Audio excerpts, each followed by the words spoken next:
안녕하세요. 마케팅 데이터 사이언스 랩입니다. 지난 영상에서는 챗GPT로 데이터 분석을 시작하기 위해 챗GPT 가입에서부터 세팅, 고급 데이터 분석 기능에 대해서 자세히 알아보았는데요.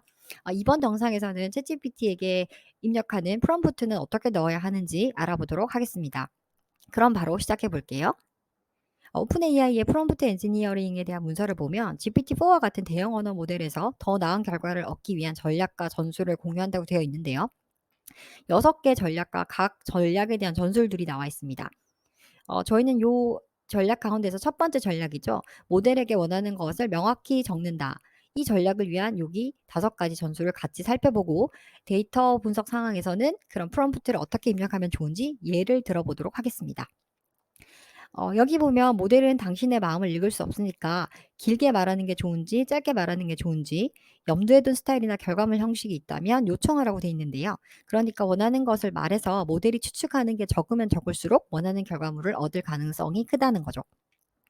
그럼 원하는 것을 명확하게 적기 위한 첫 번째 전술입니다. 원하는 답변을 얻기 위해서는 중요한 디테일이나 컨텍스트를 입력해야 한다는 건데요. 그러니까 엑셀에서 숫자를 어떻게 더해? 라고 물어보는 것보다 이건 사람도 무얼 물어보는 건지 헷갈릴 만한데 엑셀 시트에서 각 행의 모든 숫자를 더해서 맨 오른쪽 총합이라는 컬럼에 자동적으로 그 합을 나타내고 싶어 라고 해야 한다는 거죠.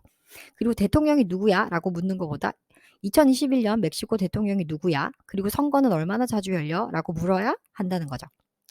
데이터 분석 상황에서도 그냥 기초 통계를 분석해줘 라고 말하는 것보다 각 컬럼들에 대해서 수치형 데이터와 범주형 데이터로 나눠서 기초 통계를 분석해줘 라고 말하거나 X 컬럼을 이용해서 바 차트를 그려줘, C본 라이브러리를 사용하고 색상 팔레트는 세트 3로 해줘 라고 하면 훨씬 원하는 것을 얻을 가능성이 크다는 거죠.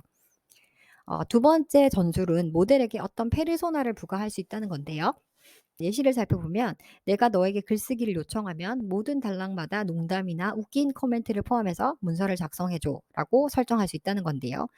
그러니까 데이터 분석 상황에서는 모델링 결과를 내부적으로 공유해야 하는 상황이 있다면 그냥 결과에 대해서 인사이트를 작성해줘 라고 초안 요청을 하는 것보다 모델링 결과에 대해서 데이터 분석에 대해서 모르거나 비전문가도 이해할 수 있을 정도로 쉽게 작성해줘 이렇게 세팅을 할 수 있다는 거죠. 세 번째는 구분자를 적절히 사용해야 한다는 건데요. 입력하는 내용 중에 성격이 다른 내용이나 텍스트를 이 구분자를 적절히 사용해서 알려주면 좋다는 건데요.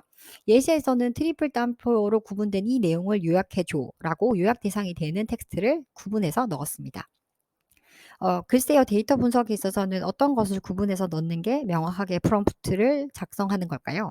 코드가 계속 오류가 날 때 다음 코드를 샘플 코드를 참고해서 수정해 줘라고 다음과 같이 사용할 수 있을 것 같은데요. 어쨌든 입력하는 내용의 성격이 다른 내용은 콜론이나 세미콜론이나 가로 등 적절한 구분자를 사용해서 입력하면 모델이 덜 헷갈릴 수 있다는 겁니다. 네 번째는 복잡한 태스크의 경우에는 단계별로 어떻게 태스크를 수행해야 할지 알려주는 게 좋다는 건데요. 예시로 다음 글을 요약하고 스페인어로 번역해 줘라고 하면 챗GPT가 어떤 때는 요약문을 보여주고 스페인어로 번역된 글을 다시 보여줄 수 있고 또 요약 단계를 건너뛰고 어떤 때는 바로 스페인어로 번역된 내용만 보여줄 때가 있거든요. 그래서 원하는 형태나 복잡한 태스크 같은 경우에는 챗GPT가 어떻게 수행을 해야 하는지 스텝 바이 스텝으로 알려줄 수 있다는 건데요. 예를 들어 데이터 전처리를 할 때 특정 컬럼의 값들이 같은 값인데도 대문자, 소문자, 언더 반응이 섞여서 다른 값으로 인식되고 있다면 그냥 "이를 전처리를 해 줘."라고 하는 것보다 전처리하는 방법을 스텝 바이 스텝으로 모델에게 알려줄 수 있다는 거죠. 그래서 잘 될지도 안 될지도 모르는 결과를 조금 더 원하는 방향으로 컨트롤할 수 있다는 거고요. 그리고 크게 보면 데이터 분석을 분석 과정에 따라 차근차근 해 나가는 건 역시 이미 하나의 복잡한 태스크를 바로 모델링을 해 달라는 것과는 달리 단계별로 나누어서 진행하는 것과 같다고 할 수 있습니다. 다섯 번째는 원하는 결과물의 형태가 있다면 모델에게 알려주어야 한다는 것인데요. 예를 들어서 텍스트를 주고 긍정어와 부정어를 추출해 줘라고 하는 것보다 다음 텍스트에서 긍정어와 부정어를 추출해 줘. 다른 설명 없이 긍정어와 부정어만 추출하고 각 단어가 몇 번 나타났는지 다음과 같은 결과물 형태로 이야기를 해 줘라고 하는 거죠. 물론 정답은 없습니다. 분석 상황에 따라 입력하는 내용은 달라질 수 있지만 원하는 중요한 디테일이나 컨텍스트를 빠뜨리면 안 된다는 건데요. 그리고 이런 전략들을 섞어서 쓰면 쓸수록 모델 성능이 더 좋을 것이라는 것입니다. 챗GPT로 데이터 분석을 하시면서 이런 부분을 염두에 두시고 프롬프트를 작성하시면 좋을 것 같고, 그리고 계속 시도, 실험을 하시면서 노하우가 생길 수 있을 것 같습니다. 그럼 다음 영상에서는 입문 영상 세 번째 편으로 본격적으로 몇 가지 데이터 사례를 분석하기 전에 데이터 분석 과정에 대해서 간단한 실습 과제와 함께 알아보도록 하겠습니다.